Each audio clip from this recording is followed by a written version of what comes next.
Unidade 2. Vida e Ambiente.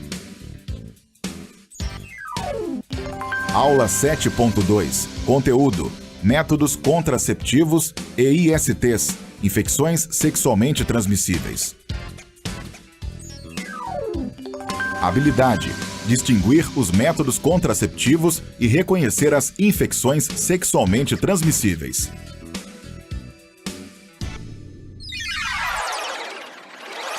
Olá, boa noite, queridos alunos e queridos professores. Vamos continuar nossa aula e antes da gente ir para o conteúdo novo, a gente vai rever um pouquinho da nossa aula anterior com a professora Sara.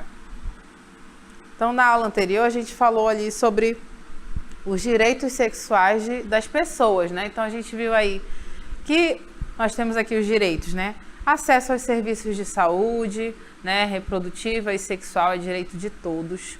Buscar, receber e compartilhar informações relacionadas à sexualidade, respeitar a integridade do corpo, escolher os parceiros, então todos esses são direitos sexuais das pessoas, de todas as pessoas, tá?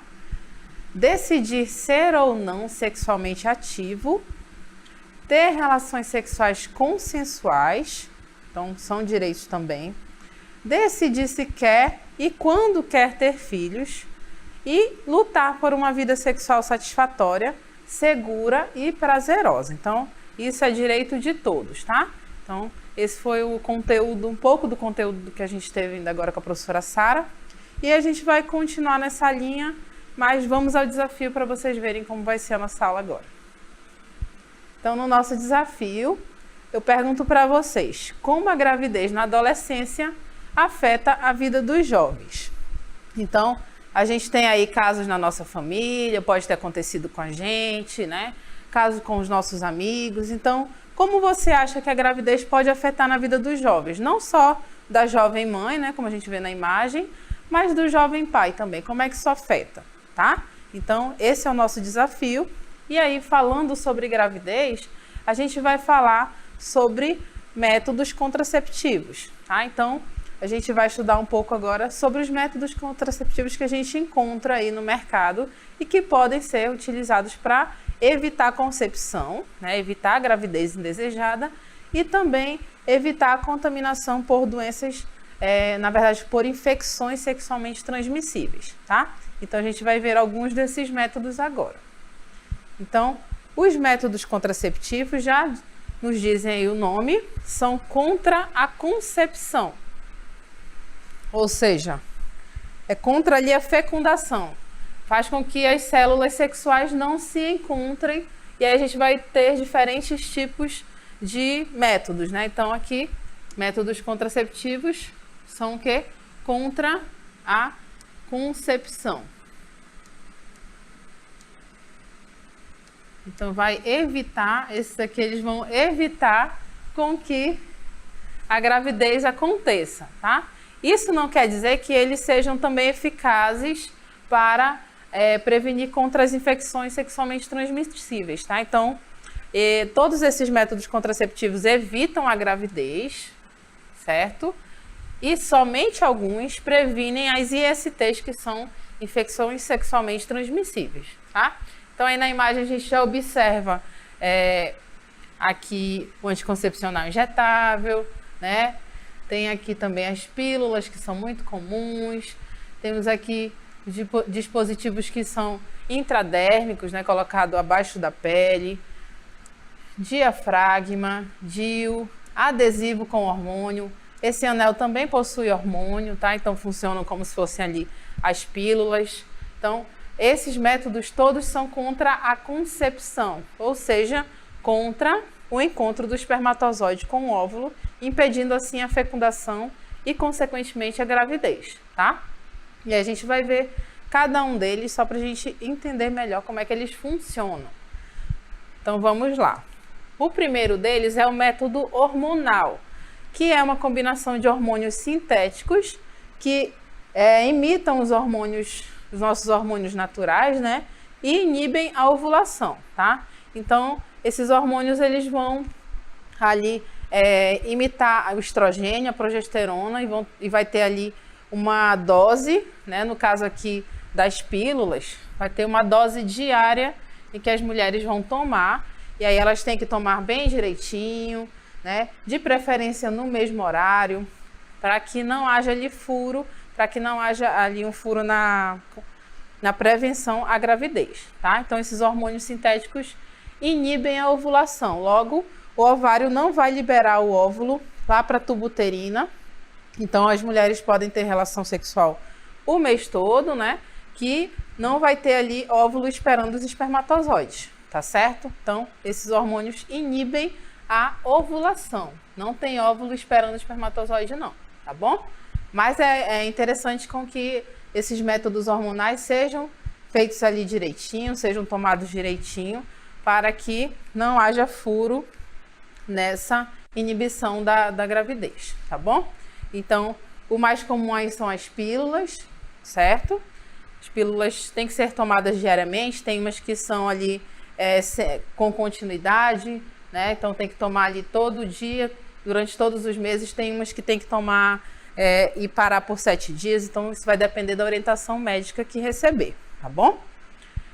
Tem também os hormônios que são injetáveis, são os mesmos hormônios, tá? Só que aqui no caso injetável, tem aquelas injeções que são de 1 ou 3 meses. Então, essas injeções a gente tem que tomar ali com uma pessoa capacitada para dar essa injeção. E aí, geralmente, a pessoa toma uma vez por mês ou uma vez a cada 3 meses, tá bom? Vai depender também da orientação médica, tá? Então, esses métodos todos, a gente tem que ter orientação médica, tem que seguir direitinho ali para que eles funcionem, tá certo? Tem também os anéis, esses anéis também têm hormônio, eles são colocados lá no interior da vagina, geralmente são colocados por médico, né, para que ele coloque no lugar certinho, e aí esses anéis possuem hormônio também, e aí fazem a mesma inibição ali, a ovulação, tá bom? E temos ainda um implante subcutâneo. Ele é só a gente viu na imagem anterior, que é um implante que é esse aqui, olha, ele é até um pouquinho transparente, né? Ele é só essa varetinha que contém hormônio, e aí ele dura cerca de 3 a 5 anos, vai depender do tipo de hormônio também. Ali vai depender da orientação médica, tá? Então, esse é o implante subcutâneo também, vai ser colocado pelo médico, geralmente é colocado na região do braço, e aí a mulher fica ali por um bom tempo, sem precisar se preocupar, né? Já que ela está ali com aquele método hormonal debaixo da pele dela, ela só tem que atentar para a validade dele e trocar na hora certa, tá bom? Então, esses são os métodos hormonais. E aí a gente vai observar agora um método que ele é bem comum também, mas ele deve ser colocado também por um médico, tá? Então, um consultório médico direitinho. Então, a gente vai observar agora o DIU, tá? Então, ele é chamado de DIU, é o dispositivo intrauterino. Então, ele fica lá dentro do útero, é colocado por um médico, por um profissional adequado. E aí, o que acontece? Ele impede com que os espermatozoides cheguem até o óvulo. Então, como ele fica ali, ele é colocado pela vagina, tá? E ele fica lá no interior do útero. Essa parte aqui mais abaixo e essa parte aqui que parece mais anteninhas, elas possuem cobre. E esse metal, ele mata os espermatozoides que chegam lá no interior do útero, tá? Então, matando ali os espermatozoides, não sobram muitos, né, para ir procurar os óvulos, tá? Então, esse dispositivo aqui tem como principal função matar os espermatozoides que chegam até o útero lá na relação sexual, tá? Então, eles fazem isso por conta do cobre que está aqui nesse dispositivo, tá? Ele parece grande aqui, mas ele é bem pequenininho, tem cerca ali de 3 centímetros. E lembrando que ele deve ser colocado por um profissional de saúde, que vai colocar direitinho ali na mulher, e aí vai verificar geralmente com a ultrassom se ele está no local correto, né? Porque a mulher pode vir a sentir cólicas, né? Por estar ainda o corpo se adaptando a esse dispositivo, tá? A mulher ovula normalmente, tá? É a única coisa que é uma barreira física, que é esse dispositivo que fica dentro do útero. Lembra lá da nossa aula em que os espermatozoides vão nadando, né? Entram ali pela vagina, entram no útero e vão nadando em direção às tubas atrás do óvulo para fecundar? Então, quando esses espermatozoides chegam no útero, eles encontram o DIU e o DIU, com o metal que é o cobre, vai matar esses espermatozoides e vai prevenir a gravidez, tá bom? Lembrando que o DIU, ele deve ser trocado também. Tem uns que duram 5 anos, tem outros que duram 10. Isso vai depender de cada dispositivo, tá bom? Então, sempre seguir as recomendações médicas para que esse dispositivo, no caso aqui o DIU, funcione corretamente, tá bom? Então, o DIU é um dispositivo intrauterino, fica dentro do útero, e ele é esse objeto de plástico envolvido por um filamento de cobre que é espermicida, ou seja, mata os espermatozoides, tá bom? Então é assim que ele previne a gravidez. O DIU é espermicida, né? Mata ali os espermatozoides que chegam até ele, certo? E o próximo método contraceptivo que a gente vai observar é o diafragma, que é essa peça aqui de látex ou silicone, que é colocada no fundo da vagina, impedindo a entrada dos espermatozoides no útero, tá? Então, se o diafragma não for bem colocado, então não vai adiantar muita coisa, certo? Então, para colocar isso aí tem que saber colocar direitinho ou pedir ajuda de um profissional da saúde para poder colocar esse dispositivo, certo? E aí o que acontece? Ele é colocado lá pela vagina, fica ali na entrada do útero, ele apenas impede que os espermatozoides entrem no útero, cheguem até a tuba uterina e encontrem os óvulos, tá? Então, essa peça de látex ou silicone pode ficar ali no corpo da mulher há alguns dias, mas é importante que não fique por muito tempo, tá bom? Então, além disso, esse método não é muito eficaz contra IST, não, porque as infecções sexualmente transmissíveis, tá? Então, o que acontece? Como tem ali o livre contato do pênis com a vagina, então, se houver ali doença no homem ou na mulher, tá tendo contato ali direto, né, dos órgãos sexuais, então pode acontecer, se a pessoa for infectada com IST, esse diafragma não vai prevenir contra isso, tá bom? Então, como está tendo contato livremente, só está impedindo a entrada dos espermatozoides no útero, então pode ser que ocorra ali uma transmissão de IST se um dos parceiros ou ambos os parceiros estiverem infectados, certo? Um outro método contraceptivo que vamos observar é o preservativo masculino e o feminino. O preservativo masculino, ele é mais conhecido, né? Ele é mais comum. Além disso, ele é bem mais barato, tá? Então, o que é que esses preservativos fazem? Eles impedem a entrada dos espermatozoides na vagina. E eles são eficazes também contra as ISTs, porque os órgãos genitais não entram em contato direto por conta aí do preservativo. Então, ele é feito de látex, né? Então, a gente observa aqui o preservativo masculino e esse aqui é o feminino. Então, a gente já observa aqui uma disparidade entre o tamanho de ambos, né? O preservativo feminino, ele é bem curioso porque ele parece uma sacola. Então, de um lado, ele tem aqui a sua abertura, que vai ficar para o lado de fora do corpo da mulher. E aqui do outro lado, a gente observa que é como se fosse o fundo de uma sacola, o fundo de uma bolsa, que vai ficar lá no interior da vagina da mulher, tá? Então, ele vai impedir ali o contato direto entre os órgãos genitais. E, além disso, essa parte aqui fica mais para fora, né? E aí, depois que for feita ali a relação sexual, ele pode ser retirado e ser jogado fora, que nem o preservativo masculino, que é mais conhecido, tá? A diferença entre eles é mesmo o tamanho e principalmente o preço, tá? Então, o preço aqui do preservativo feminino é bem mais salgado, é cerca ali de 20, 30, 40 reais, dependendo de onde você vai comprar. Uma diferença muito grande do preservativo masculino, né? Geralmente compra um pacote que vem 3, 5, vem um bocado, tá? Então, o preservativo masculino é ainda a melhor opção para a prevenção contra a gravidez e contra as ISTs, tá? Além de ser barato, ele também é distribuído aí pelo SUS, né, pelas UBSs, então há uma distribuição e ele também é descartável, tá? Então é interessante também colocar corretamente antes da relação sexual e depois que for realizada a relação sexual, descartá-lo, tá certo? Então, esses aí são os preservativos masculinos e femininos, ok? Então, lembrando que esses métodos, eles previnem, né? A gente viu aí vários, vimos lá os primeiros que são os métodos hormonais, que vão prevenir a gravidez, tá? Mas não previnem contra as infecções sexualmente transmissíveis, então, pílula, hormônio injetável, né? O DIU que a gente viu ainda há pouco. Então, todos esses vão prevenir apenas contra a gravidez.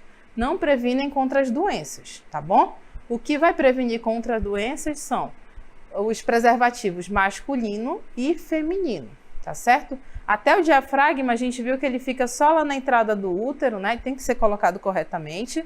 E aí ele não vai prevenir contra as infecções, tá? Porque tem ali o livre contato dos genitais masculino e feminino, tá?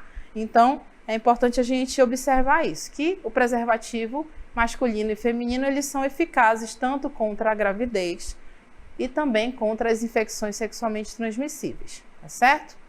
E a gente vai observar agora outros métodos, que são os métodos cirúrgicos.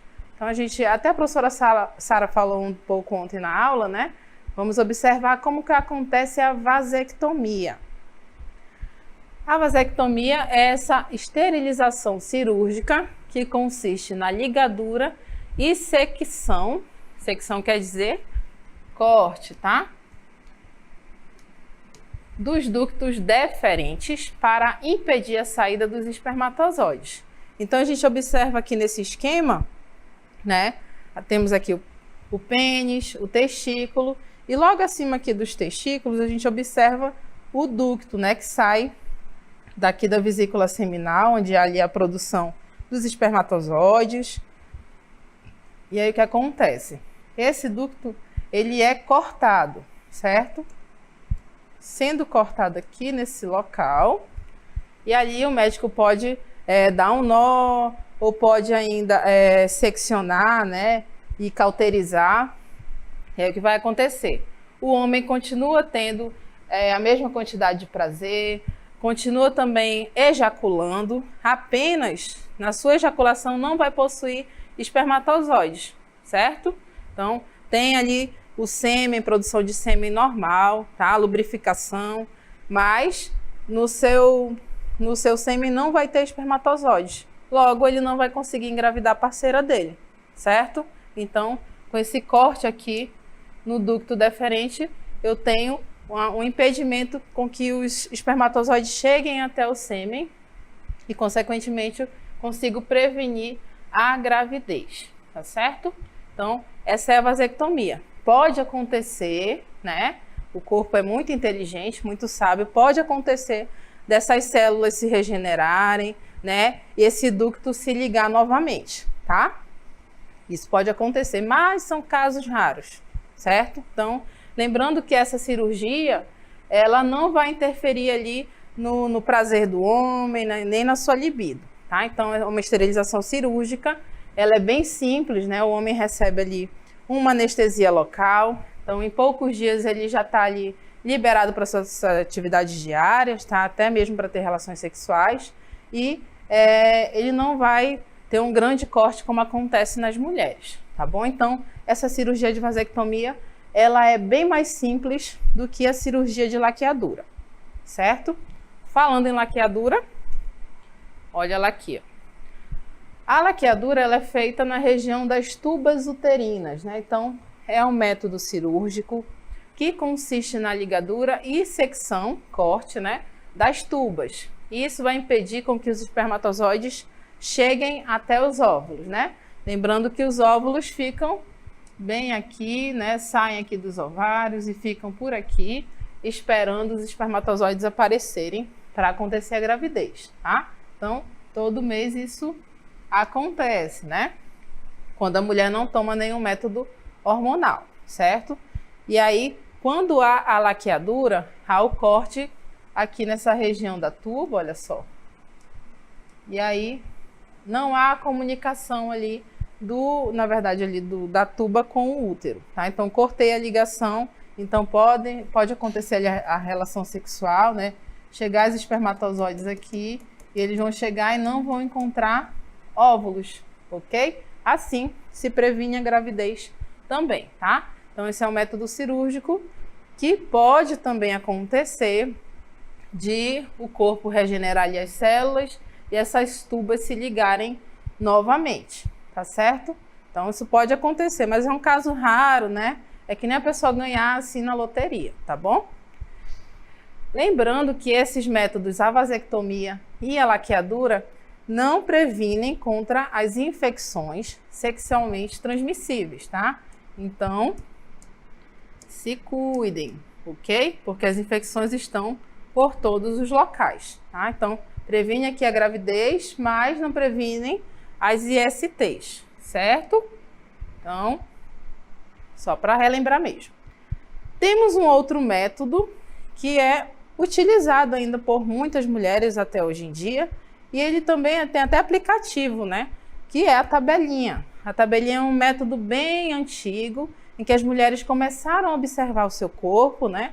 E aí elas montaram ali a tabelinha. Então, a gente sabe que hoje a tabelinha, ela é eficaz também ela é eficaz mesmo contra a gravidez, tá? Então, se a mulher tem ali observado o seu ciclo sexual, ela tem tudo anotado direitinho. Então, o que acontece é que ela consegue saber os dias ali que ela é fértil e os dias que ela pode ter relações sexuais sem susto, tá? Então, a mulher tem que conhecer bem o seu ciclo menstrual, tá bom? Então, aqui eu vou explicar para vocês como é que é. Então, a tabelinha, para ela ser feita corretamente, a mulher precisa anotar o primeiro dia do seu ciclo sexual. Ciclo menstrual, tá? Então, primeiro dia, começa aqui o ciclo menstrual da mulher. E que dia é esse, professora? É o dia da menstruação. Então, a pessoa menstruou hoje, 24 de setembro. Então, anotou, né? 24 de setembro vai ser o dia 1, primeiro dia do ciclo menstrual, tá bom? Então, ela menstruou até o dia 29. Então, ela vai anotando, menstruou até o dia 29, tá certo? Então, ela vai ver que depois desses dias de sangramento, da menstruação, que vai acontecer, geralmente a gente coloca aqui 7 dias, que estão em vermelho aqui na nossa tabelinha, que vai acontecer que depois desse período da menstruação, vai começar o período fértil. Então, esse é o período em que o ovário vai liberar ali o óvulo e o óvulo vai ficar esperando os espermatozoides, tá bom? Então, tem aqui os 7 dias da menstruação, né? Só como... Não que todo mundo menstrue 7 dias, tá? É só mesmo um parâmetro aqui para a gente seguir. Porque a gente também não tem como saber quando que o óvulo vai sair lá do ovário e vai ficar lá na tuba, né? Então, a gente tem aqui um dia, mais ou menos, do 10º dia até o 14º dia, é o dia mais perigoso, é o dia em que provavelmente o óvulo vai estar ali na tuba esperando os espermatozoides, tá? Então, o 10º dia, entre o 10º e o 14º, 15º dia é o período em que o óvulo sai lá do ovário, tá? Isso depois do primeiro dia da menstruação, tá certo?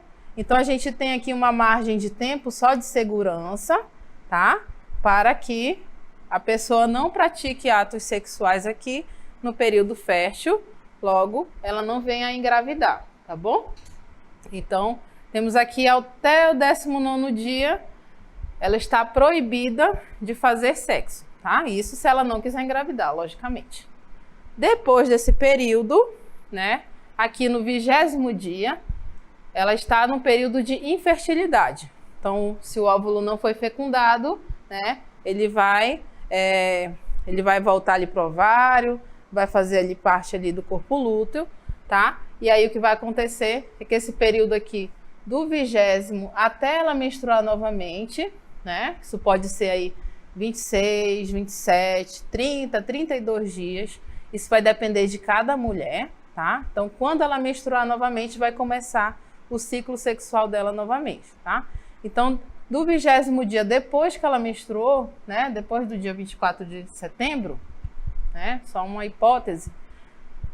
Aqui no 20º dia em diante, até ela menstruar novamente, esse período é de infertilidade. Então, ela pode ter relações sexuais aqui que ela não vai engravidar, tá? Então, esse é o método conhecido como tabelinha, ok? Muito bem. Temos ainda a anticoncepção de emergência.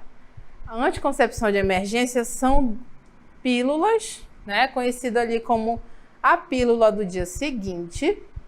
E essa pílula do dia seguinte, ela é tomada quando algum outro método falha, né? De repente, a pessoa estava ali usando preservativo e ele tem estourado, né? Ela verificou ali ao final da relação sexual que o preservativo estourou, né? Então, ela ficou com medo de engravidar.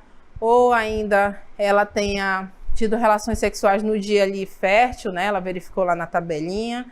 Então, esse método, essa anticoncepção de emergência, são essas duas pílulas, que também é encontrado em farmácia, que nem as pílulas anticoncepcionais. E o que acontece? A mulher toma, né? E aí o corpo faz o quê? Uma carga hormonal bem grande, essas pílulas fazem, e aí tentam expelir ali aquela possível concepção, tá? Muitas pessoas consideram ela como se fosse um aborto. Então, se já houvesse fecundação ali, já seria um tipo de aborto. Então, esse é um tema bem polêmico, tá? Então, é importante que, se for necessário tomar essas pílulas do dia seguinte, seja feito ali nas primeiras horas depois da relação sexual. Não deixar para tomar muito tempo depois, tá? Porque também pode não funcionar, né? A mulher deixar ali, eu acho que anteontem a camisinha estourou, acho que eu vou lá na drogaria. Aí ela vai tomar e é possível com que ela não consiga interromper a gravidez, tá bom? Então, esse é um tema polêmico também. Então, essa é a pílula do dia seguinte. Então, ela pode não funcionar se a pessoa deixar para tomar muito tempo depois, tá bom? Lembrando que ela não previne contra as infecções sexualmente transmissíveis, tá bom?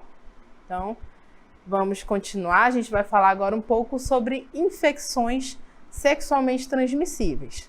Então, essas infecções, elas são causadas por vírus, bactérias ou outros organismos. Então, no nosso corpo a gente tem, né, bactérias, fungos, micro-organismos vivendo aqui conjuntamente conosco, tá? Então, pode ser que aconteça ali da pessoa utilizar a toalha de outra pessoa, utilizar uma roupa íntima, até uma calça jeans mesmo utilizar, e ela pegar alguma infecção sexualmente transmissível, tá? Então, isso pode acontecer.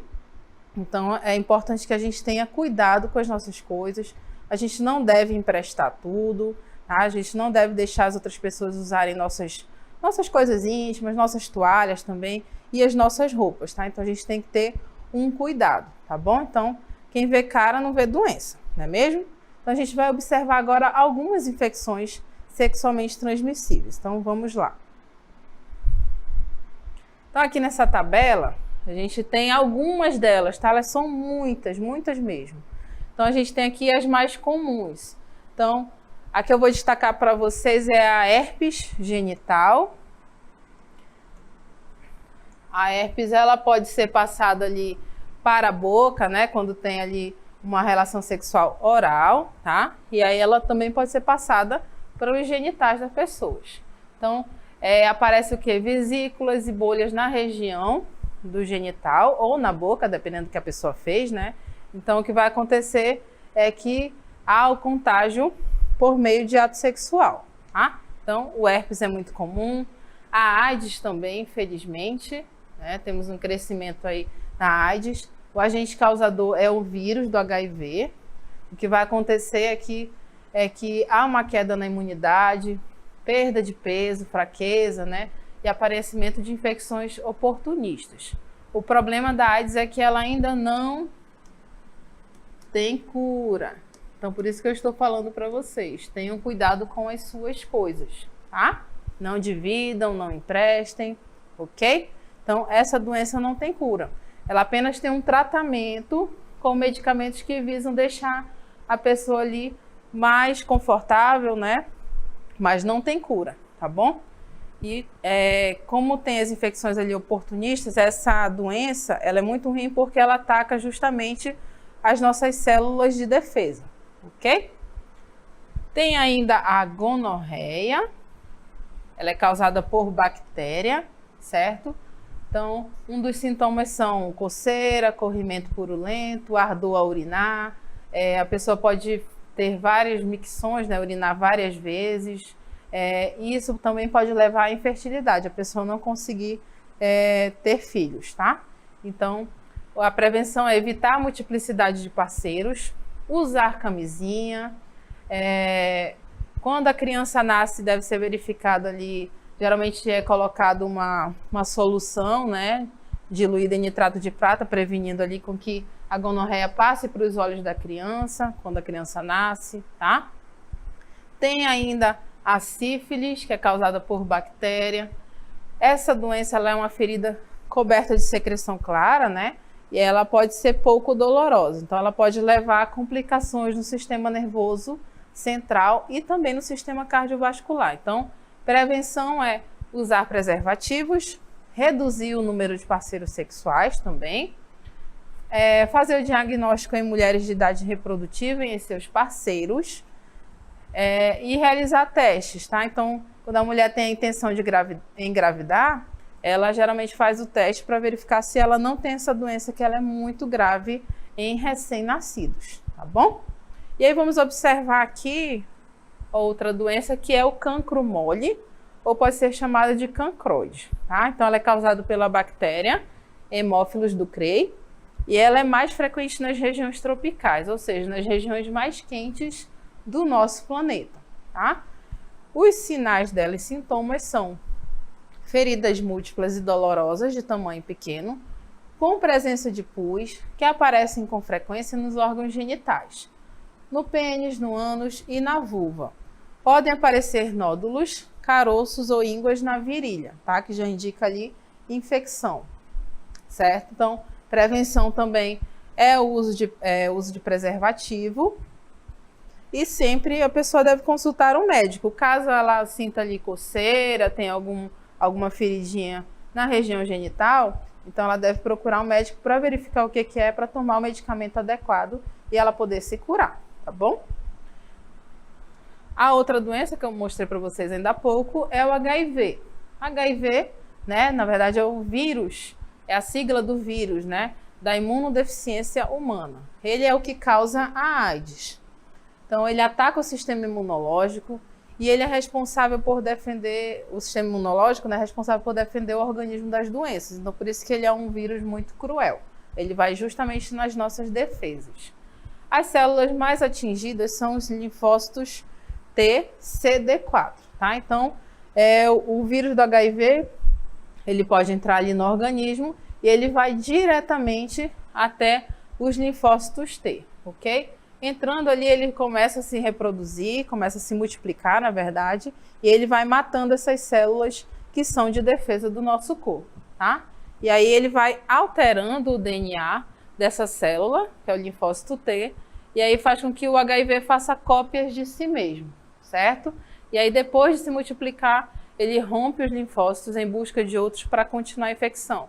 Por isso que a pessoa fica fraca, e também por isso que as infecções oportunistas chegam até o corpo dessa pessoa e podem deixá-la doente, tá? Então, muitas vezes o que acontece é que a pessoa que possui ali o HIV, ela desenvolve, né, a AIDS, que é a síndrome da imunodeficiência humana, e aí o que acontece é que se ela não tiver um tratamento adequado, né, com os medicamentos, com o coquetel, ela pode vir a desenvolver infecções oportunistas, e aí vir a falecer de infecções que seriam facilmente tratáveis uma pessoa com a saúde, né, com a saúde melhor, que não tivesse esse vírus, tá? Então, às vezes, a pessoa pode vir a morrer de tuberculose, pneumonia, de gripe. Então, essas infecções oportunistas é que vão levar a pessoa à morte, tá? Então, esse vírus deixa o sistema imune ali abalado e aí a pessoa fica suscetível a essas infecções e ela pode vir a morrer dessas infecções, tá bom?